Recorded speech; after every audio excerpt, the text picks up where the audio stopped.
সফলতা মানে একটি ভালো চাকরি, দামি গাড়ি কিংবা ভালো উপার্জন। অথচ এই সংজ্ঞাটাই ভুল। অর্জন করতে যেয়ে আমরা অনেক গুরুত্বপূর্ণ বিষয় বিসর্জন দিচ্ছি। কথা ছিল বড় বড় কিছু পেতে হলে ছোট কিছু ছেড়ে দিতে হয়, অথচ বড় হওয়াটাই ছেড়ে দিচ্ছি। আদতে বাস্তববাদী দুনিয়া মানুষকে নিজের বিরুদ্ধে যুদ্ধে লিপ্ত করছে। অনুগ্রহ তালাশ করতে যেয়ে পুঁজিবাদী বস্তুর তত্ত্বে ঢুকে যাচ্ছি।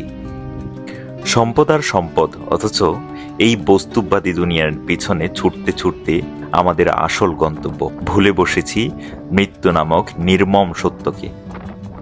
মৃত্যুকে আমরা ভুলে গেলেও মৃত্যুর ফেরেশতা কিন্তু আমাদের ভুলেনি। তিনি নির্ধারিত সময়ে ঠিকই আমাদের সামনে হাজির হবে। তখন আর পালাবার পথ খুঁজে পাব না। শেষ পর্যন্ত আমাদের হাজির করা হবে দৃশ্য ও অদৃশ্যের পরিজ্ঞাত আল্লাহর কাছে। আমাদের এই জীবনটা এক বুক বাতাসে পরিপূর্ণ। এই বাতাস শরীর থেকে বের হয়ে গেলে ভুল সংজ্ঞার এই সফলতা কোনো কাজেই আসবে না।